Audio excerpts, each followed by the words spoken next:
the mic. Get on the mic. Just get on the mic. Get on the mic, Mike.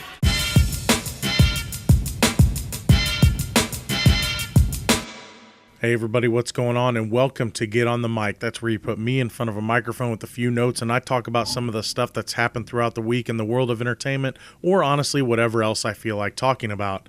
If you couldn't already tell, thankfully, finally, my voice is getting better. Now, I'm not going to say I'm at 100%.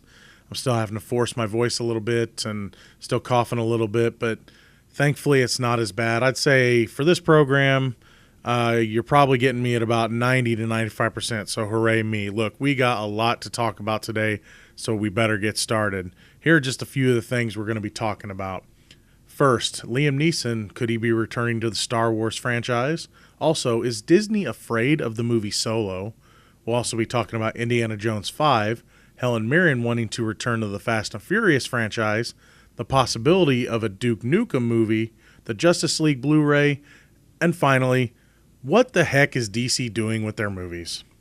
First things first. Liam Neeson may be interested in coming back to the Star Wars universe as Qui-Gon Jinn.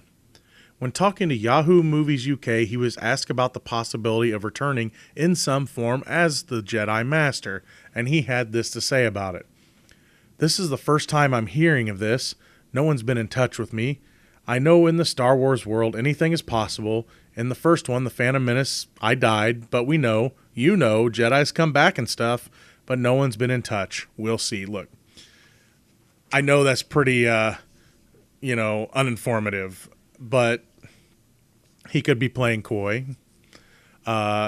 He, could be just lying to cover it up. We never know because, we talked about Ewan McGregor dancing around the Obi-Wan question.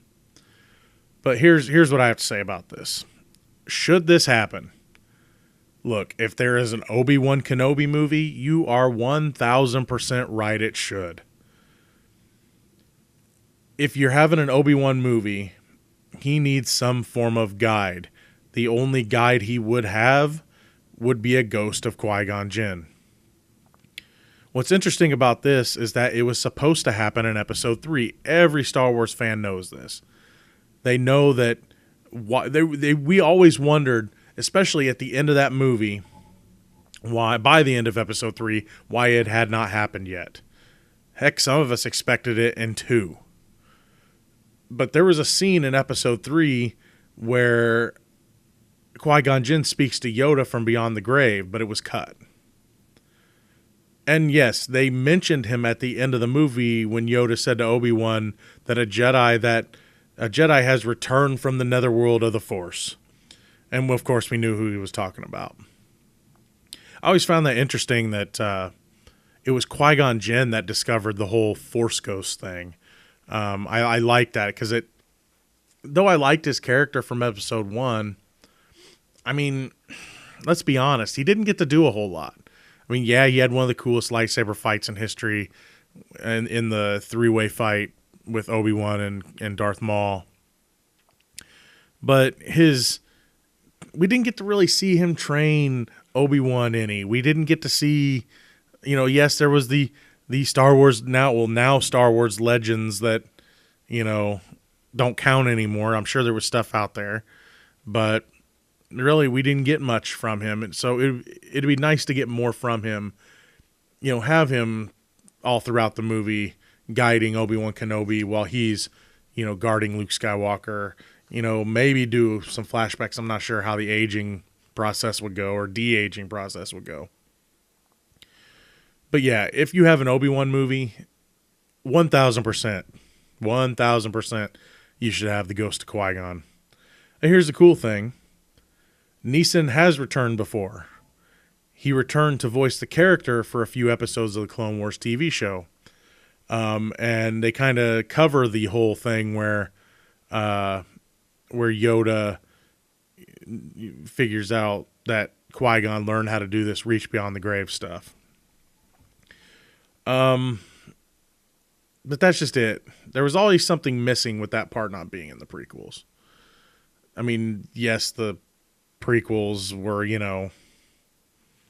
it wouldn't have saved them. Let's just leave it at that. Him coming there and being a Force ghost wouldn't have saved them, but my God, it would have helped. So yeah, if he's going to return for the Obi-Wan movie, if there's an Obi-Wan movie, wink, wink, nudge, nudge, we all know there is one.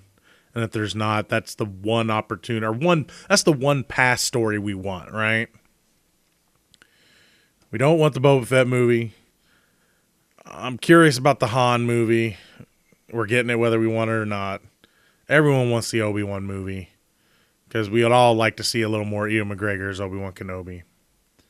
But I could see him returning so he could continue to teach Obi-Wan about more ways of the Force. Because I know Yoda said something like at the end of episode 3, I can teach you or whatever. But he had to run off and protect Luke, so he couldn't have took that much time to learn. It couldn't have been like, opening a fortune cookie and all of a sudden you can be a Force ghost. So he had to learn somehow, and I could see a prequel movie being part of that. Staying on the topic of Star Wars, I've been reading a lot of articles and stuff about the movie Solo because, well, we're about to talk about why I've been doing this, but I had to ask this question. Is Disney afraid of showing the movie Solo to the public? Look, I know the world, it's a short hop, skip, and a jump away from the last Star Wars movie. We had a year after The Force Awakens to get Rogue One, so they had time to release stuff for Rogue One. But with the Solo movie coming out very soon, it comes out in May. Even though we were in Star Wars The Last Jedi debate mode, have you noticed that there's really been nothing released about the movie Solo? We've got a poster.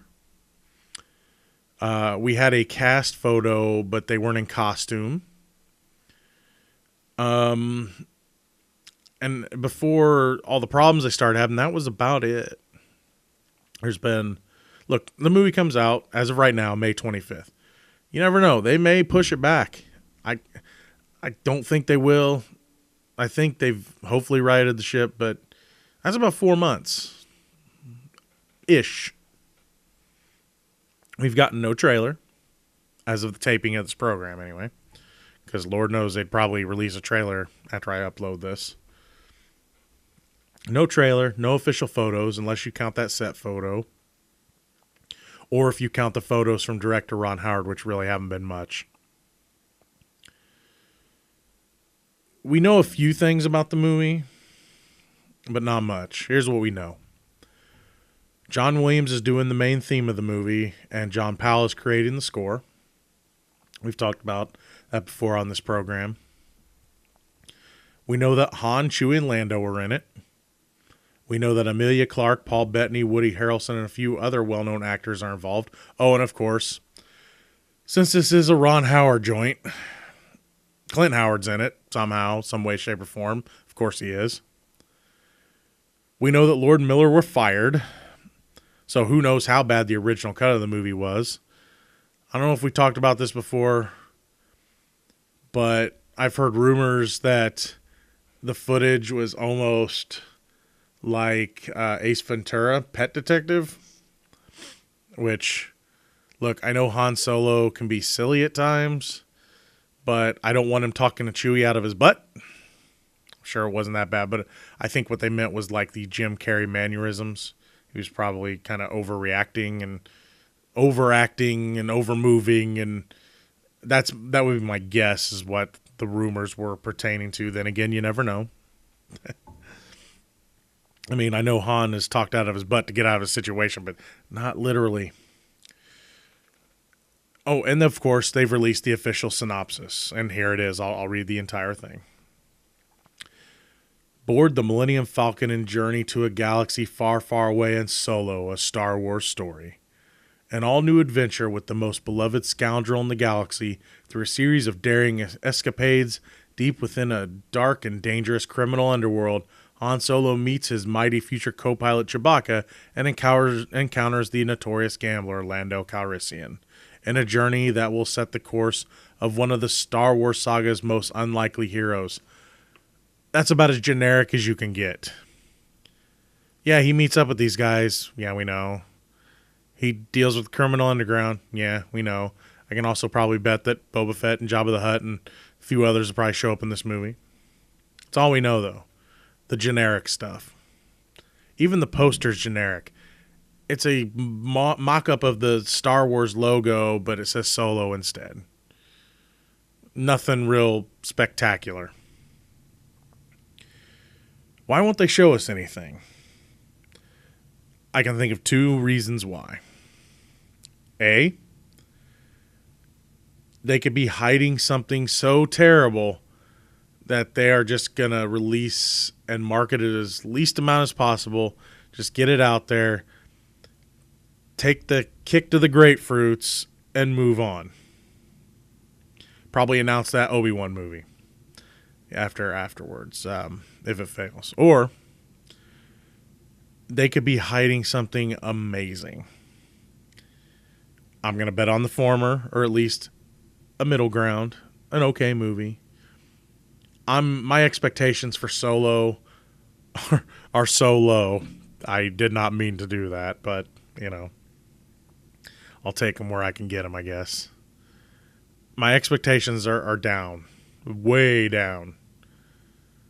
Like way down in the criminal underworld of Coruscant down.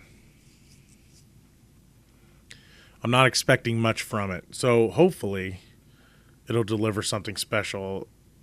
But the fact that they practically sound like they had to start over when they got rid of Lord Miller, it's kind of hard to put your faith in it. I do have to ask this, though. If the movie Solo is bad, will the fans use that dreaded word prequel to describe it?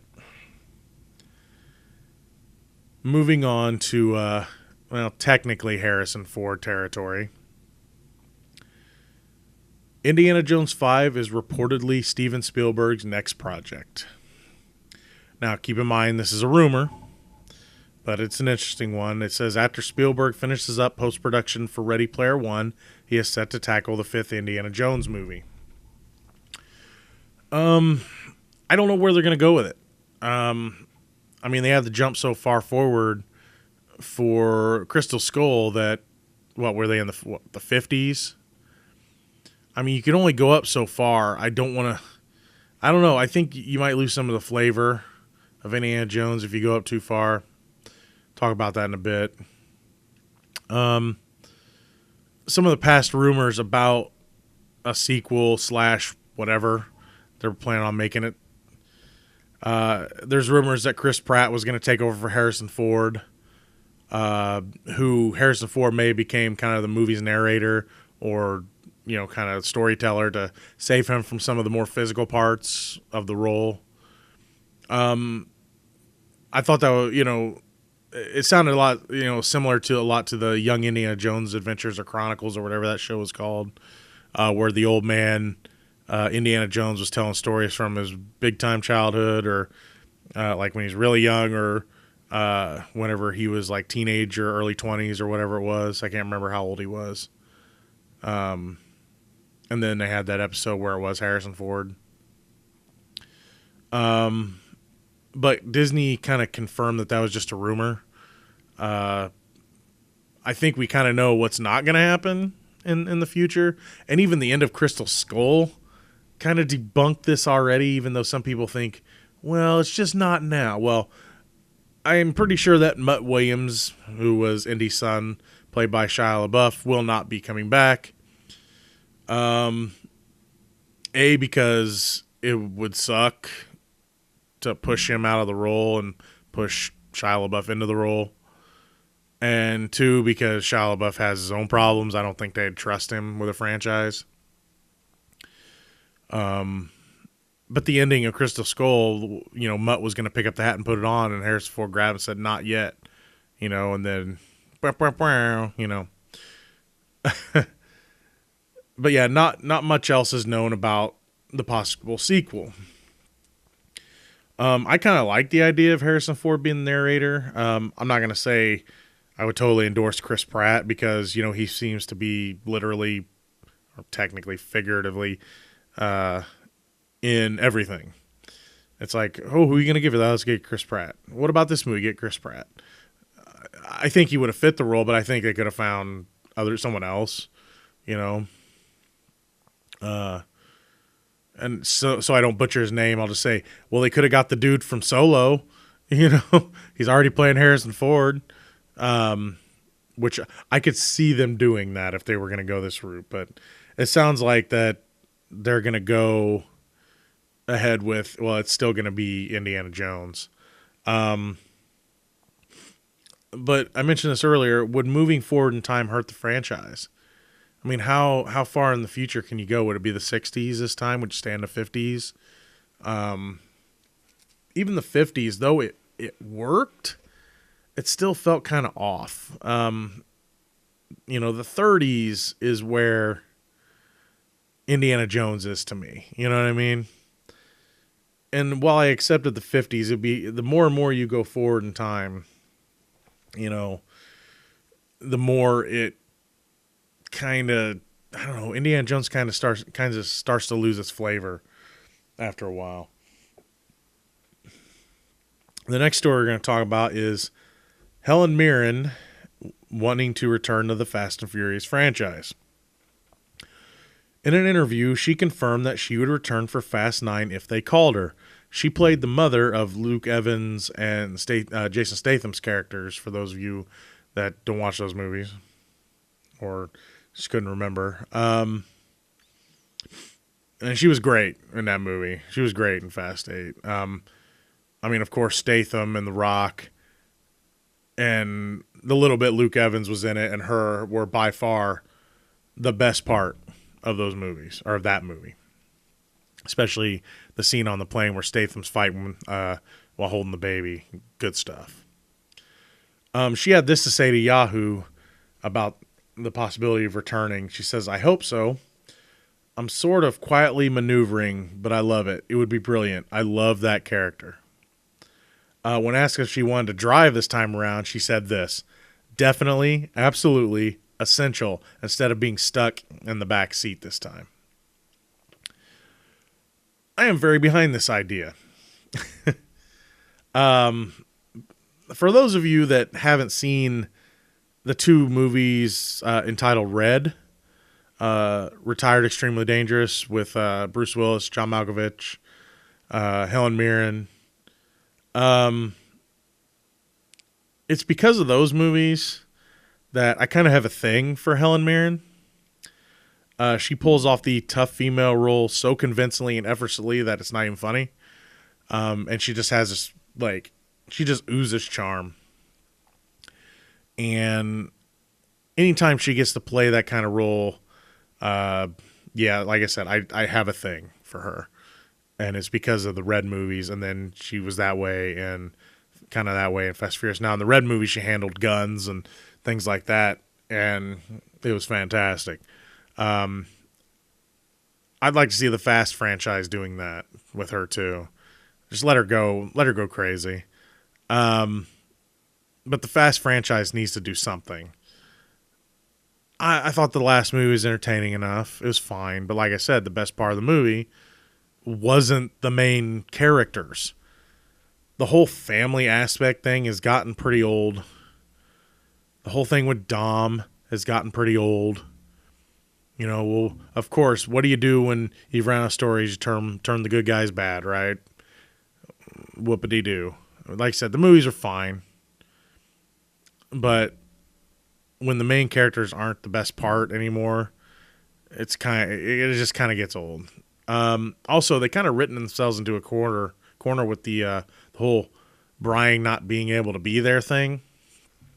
Of course, they were in a pickle when it came to that anyway, because if he would have died in any other way other than a car wreck, he would have died in a car wreck in that movie. Like, say if he had cancer or something like that, you know, or just some other form of accident. Probably not an extreme accident like skydivers. What I'm saying is, if he would have died of other circumstances, I think they probably would have killed him off.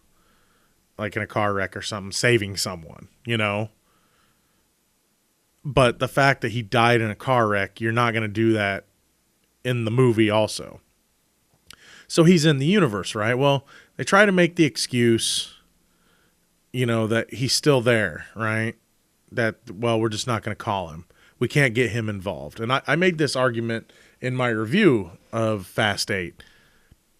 What's the one thing that would have gotten Brian involved? His brother turning bad, right? So they just kind of wrote themselves into a corner there.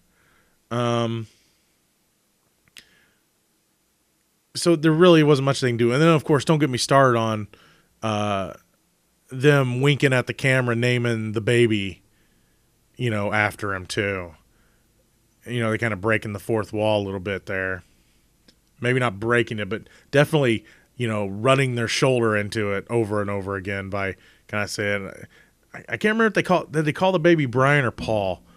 I think they called it Brian, but it's like, why would you call it Brian? Yeah, you could be naming it after him, but, you're doing it because Paul Walker passed away. It's just kind of weird. I know it was nice. I'm not saying it wasn't nice. It wasn't a nice gesture, but it just, story-wise, it didn't work. So yeah, they need to do something because the main characters in those movies are just, the whole family thing. Anytime I hear Vin Diesel say family, they're my family, I just, oh, The Rock's back on screen. Oh, he's running around the plane, shooting at bad guys, saving a baby. Oh, that's what I'm in. The fact that they were going to have that spinoff with The Rock and Statham, and it, from what I understand, Vin Diesel was all poo-pooey about it, and they better not have him for our movie. It's like, dude, you've been in too many of these movies. The shtick is old. I'm glad they're stopping at 10. Like I said, I have fun with these movies. They're good, dumb fun, but they're getting kind of old. Moving on. Duke Nukem, the movie. Here's another rumor for you, and there's not much out there about this. But it has been reported that John Cena is wanted to play the 80s action movie-inspired ultra macho game Hero. Look, if they make this movie, that's a big, big if. If they make it, the casting would probably be perfect. Cena could pull off the Duke Nukem style of humor. He has the look. He has the muscles.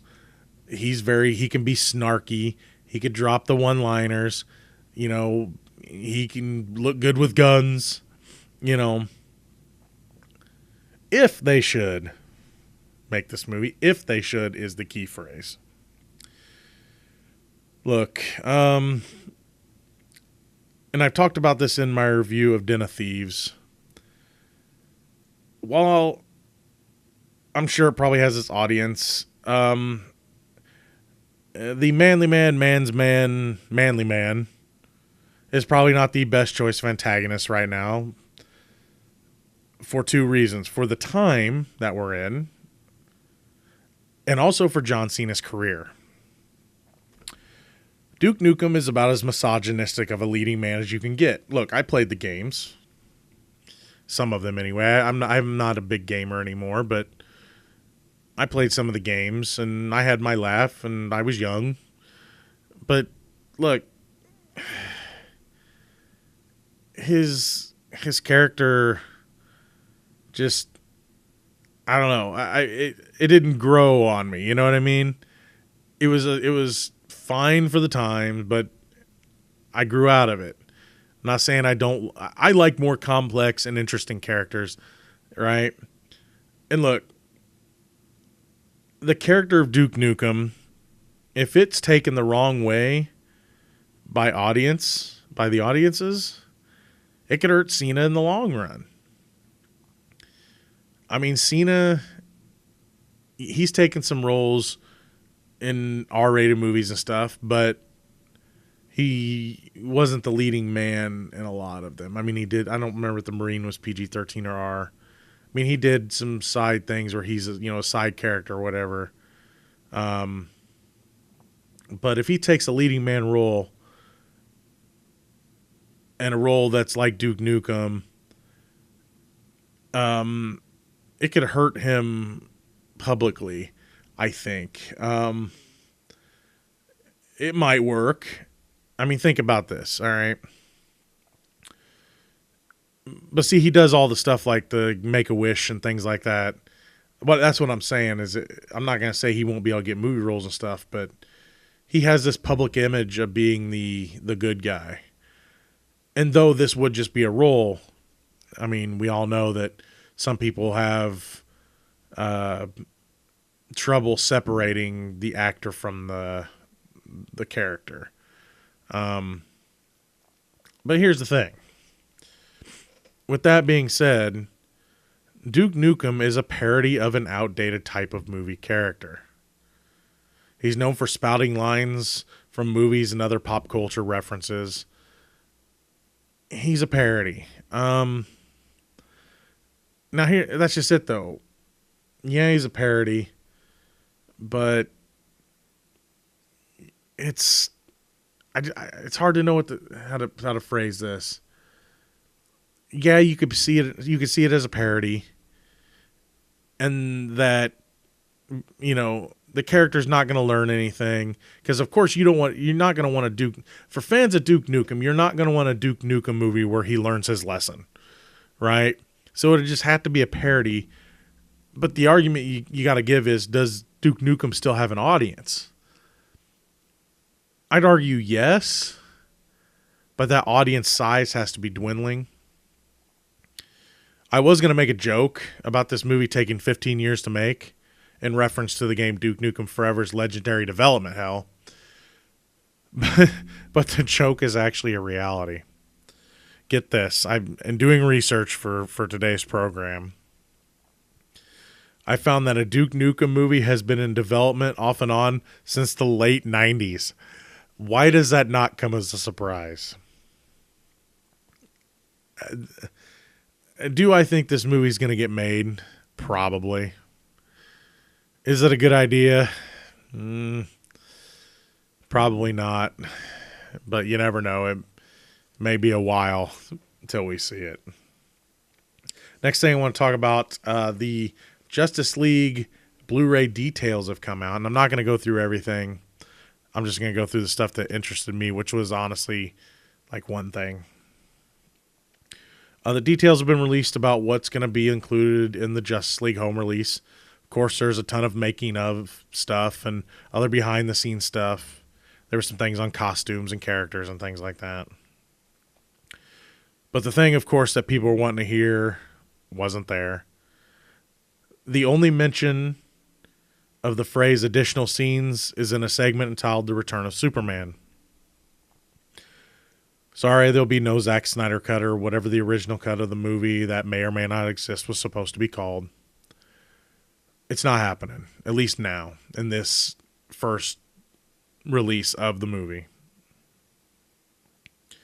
They haven't even said, there's nothing about an extended version or anything like that. I'm honestly not surprised by this, because I think they want to separate themselves from this movie as much as possible. And we'll talk about a little bit more of that in a second in the next story. Here's the thing about the Blu-ray release of Justice League. The only thing now I'm interested in seeing, especially in this Return of Superman thing, is I want to see the unaltered footage of Superman with a super stash. I want to see what the big deal is. I want there to be something on there about them doing that horrendous effect on trying to get rid of Superman's mustache.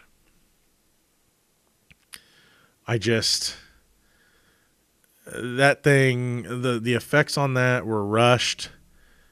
His face looked weird. And, it was just bad. And I can't believe they went with it. I mean, and I said this before, they should have just added a whole beard to him. They probably could have pulled that off. Why not? They could have come up with a reason for it. So moving on to the next story. what the heck is DC doing with their movies? We don't know what timeline they're telling. We don't know if they're going to do another Justice League. We keep hearing stories of, well, this movie's on and this movie's off, and then off and on, off and on, off and on, off, on, off. It just keeps going and changing. We're doing this movie, now we're not. We're doing that movie, now we're not. But here's, for me, this one kind of drove me nuts, this story. Ben Affleck, here we go again, right? Gino's talking about Ben Affleck. Crapper, get off the bat pot, right? Ben Affleck has passed on directing the Batman solo movie. We knew that. But here's the thing. Yeah, he passed on that because he had lots of reasons we'll talk about in a minute. But Warner Brothers asked Affleck to direct Flashpoint. Okay. First, they tried to get Robert Zemeckis to direct the movie because, of course, Flashpoint involves time travel. So, of course, you'd want the man that most consider the king of time travel. Guy does Back to the Future, probably could do Flashpoint. I'd have said Rian Johnson because of Looper, but hey, he's a little busy with Star Wars right now and probably will be for years and years and years. After going after multiple directors, including Matthew Vaughn, Sam Raimi, and others, they picked John Francis Daley and Jonathan Goldstein, who, this is where it's killing me, directed the Vacation sequel reboot thing. Yeah, my confidence for Flashpoint went from, holy crap, I can't believe they're making Flashpoint, to, really, that's who you got? Look, I know that DC is still keen, or Warner Brothers is still keen on Affleck directing a DC movie. And Affleck has even said that he still wants to direct a Batman movie, but has come up with multiple excuses on why he dropped out of the first one. Some of these excuses have included to not liking the script, not thinking he could juggle playing both the actor and the directing roles at the same time, and then, of course, just not wanting to be Batman, and period. I can understand not wanting to try to direct in the suit. That suit looks ultra uncomfortable. But the others just not want to be Batman, not liking the story. You can't tell me you read Justice League and liked it. You know what I mean? There's some things to like in that movie. Don't get me wrong. I enjoyed the movie enough. But boy, was that movie a mess. So I can understand not wanting to try to direct a whole movie in the bat suit. Well, you got to stop, call cut, and you're trying to tell people what to do running around that heavy-looking suit. Here's the thing, though. He could have directed Flashpoint. Granted, yes, he still would have had to do both, but at least it would have been only at the first and the end of the movie. That is, if it followed the comic anyway.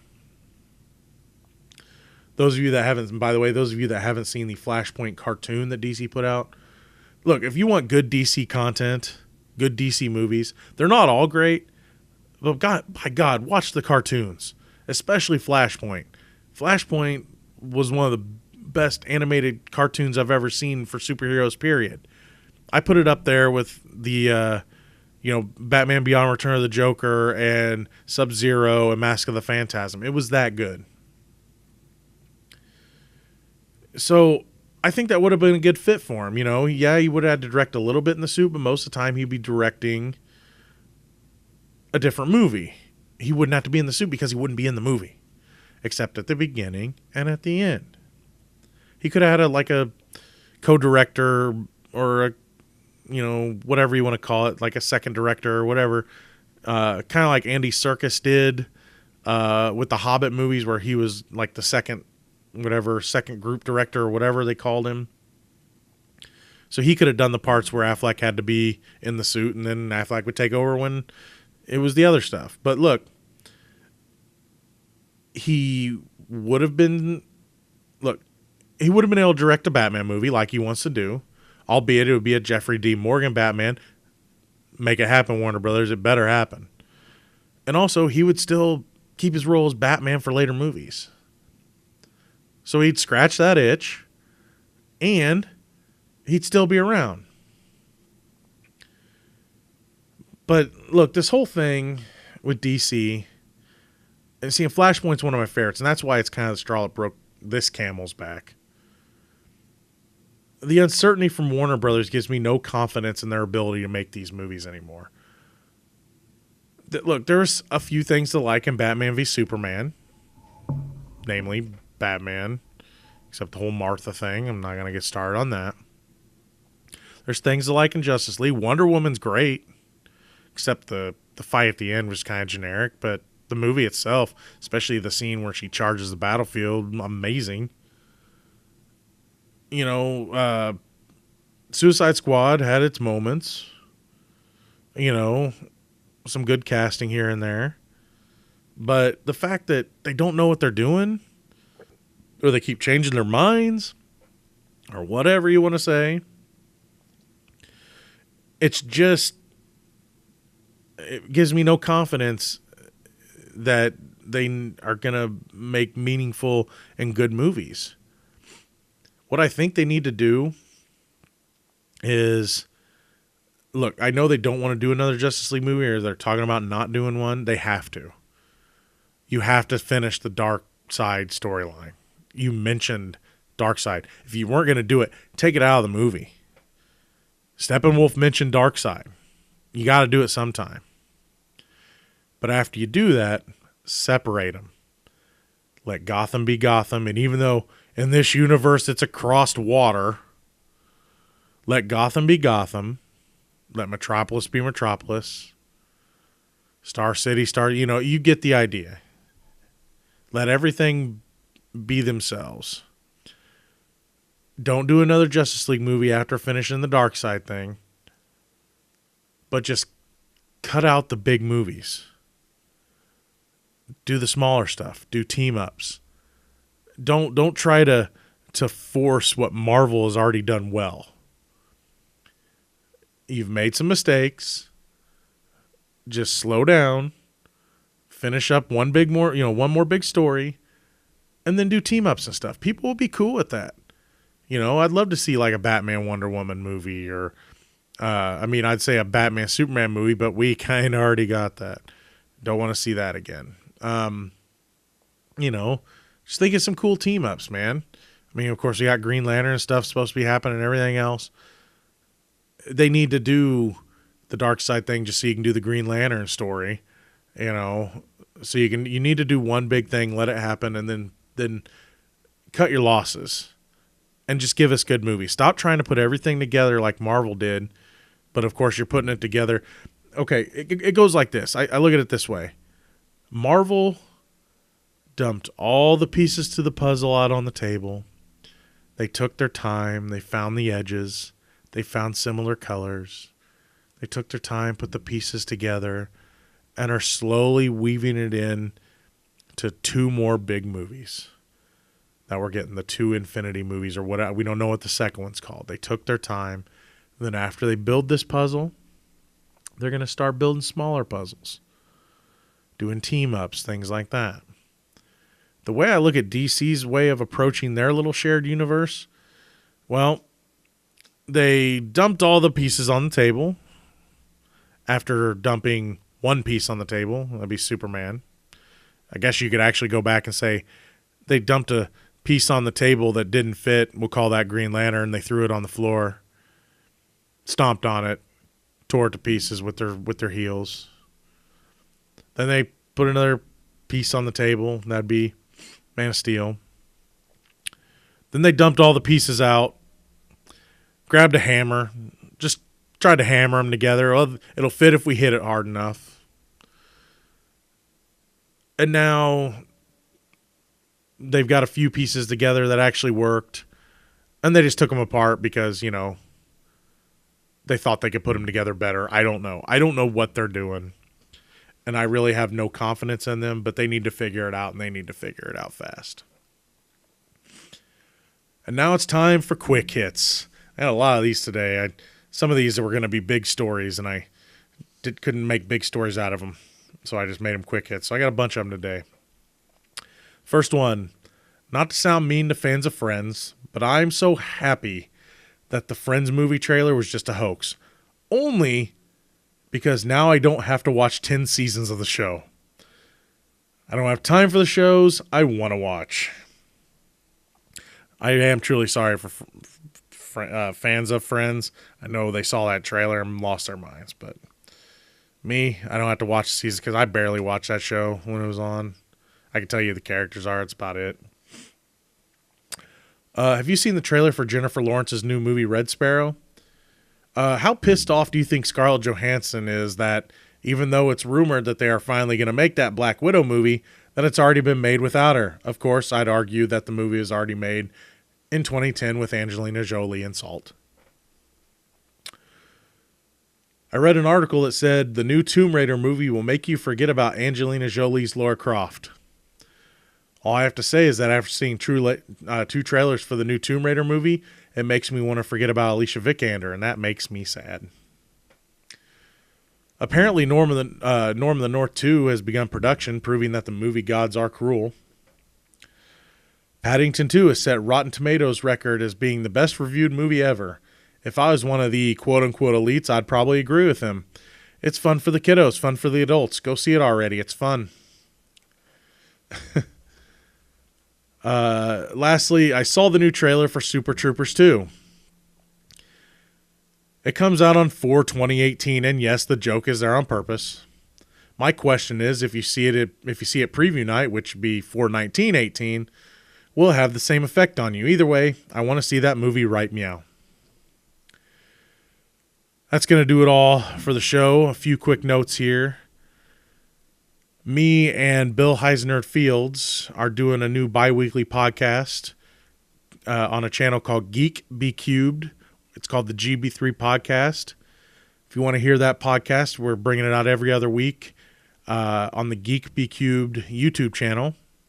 Also, my partner in crime, Heisenerd's channel. He does gaming live streams and Let's Plays, among other things. He's got a podcast on his channel called Heisenerd Speaks as well. I'd ask that he's like me. He's one of the smaller YouTubers. And I always ask now that you support smaller YouTubers if you can. So if you like a good gaming channel, go Heisenerd's Way. That's HEISENERD. Also, this is a big announcement coming soon. The Geek Be Cubed podcast, the Heisenerd Speaks podcast, and this podcast, Get on the Mic, will be joining the DNA Digital Network in the next week or two. You'll be able to get all three of these podcasts on your favorite devices using iTunes, Google Play, Stitcher, and more. You'll still be able to find them here on YouTube as well. If you're like me, if you're at work or something, you turn stuff on YouTube and just listen to it as you work. So you'll be able to still find them here as well. If you would like more information on these shows or their shows that are already on the DNA Digital Network, make sure to check out dnadigitalnetwork.com. We're really looking forward to having our stuff in that format. I know that's what a lot of people have said they want it, because a lot of people don't want to just turn something on YouTube. Like I said, me, I just turn it on at work, and I work around like 4 computers. So, but not everyone does that. Some people just like to have it on their phone. I almost said iPod Touch, but I think I'm still one of the only people ever that have one of those things. So, but yeah, we're really excited about being able to join this network and get our podcasts out there more. So yeah, you're going to be getting the Geek Be Cubed podcast, Heisenerd Speaks, Get on the Mic, as well as everything else the DNA Digital Network offers on their network. And like I said, for more information, go to dnadigitalnetwork.com. Lastly, and this is from the bottom of my heart segment, thank you to all the people that took the time to subscribe to my channel after I talked about it on Brad Jones's channel whenever I did the review for 12 Strong with him. It makes me feel good that there are people out there that like to help and support the little guys and gals that bust their butts out here on YouTube. I may or may not make the requirements or whatever it is. I'm not going to let it bother me. I did do a real rant on it. I don't know if this will be up before it or not because, man, it's a video that's going to take a long time to upload. So we'll see which one of these makes it up first. But it will be up on my channel, the real rant, big YouTube versus little YouTubers. I kind of just give some of the thoughts that are rattling around in my head about it. I'm not taking sides. I'm just talking about what I don't like and what I think I understand why they're doing things. They're not, I don't think they're being totally honest why they're doing things. But I kind of understand some of the things they're doing, even though I don't like the way they did it. But I'll save that info for, the real rant. So check that out. But yeah, for those that have taken the time to subscribe to me and other smaller YouTube channels that, just don't go to the big guys, for their content. They give other people a chance, like myself and the Heisen Nerds and the Sids of Dragoons of the world. That's another great gaming channel, by the way. She's really smart with her game stuff. That's a channel I like a lot. But yeah, just support everybody. Let's all be a community on YouTube. Let's show YouTube that we all matter. That we look out for each other, that we work together. Let's just show everyone that, let's show them especially that, it ain't all about money. It's about community.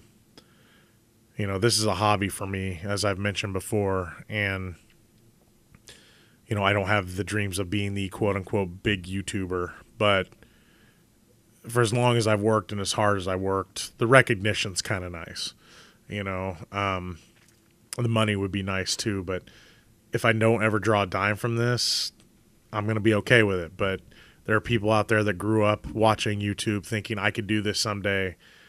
And now their dreams, I won't say their dreams have been crushed or dashed, but boy, did they get kicked down the hill, So, yeah, just support the little guy too. It's important to me, and hopefully it's important to you to see everyone succeed, that deserves it and works hard for it. That's going to do it all for Get on the Mic this week. Again, thank you so much for joining. Thank you so much for listening here on the YouTube channel. Remember, soon there'll be other ways to listen to it, dnadigitalnetwork.com. Looking forward to that day. Like I said, if it's not next week, it'll be the week after. We're still working that out. But that's going to do it all for this week. Thank you so much for listening. Thank you for those that watch my stuff here on YouTube. Until next time, I'm Gino Reynolds, the real Gino. Peace.